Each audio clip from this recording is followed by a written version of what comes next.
Meron tayong ayusin na crankshaft cross thread na yung thread niya sa crankshaft sa side ng pulley.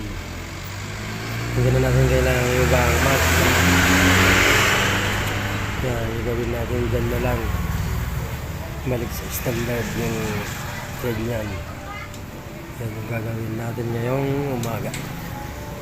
Galing ko siya sir ng Maynila.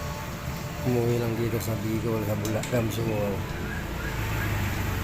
So, nung babalik na siya, nakita niya may problema na pala yung pulley niya.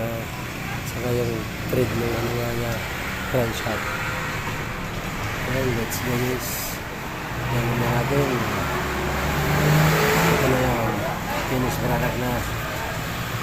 Yan, nakakita ko sa inyo yung natapos ko natin na ginawa.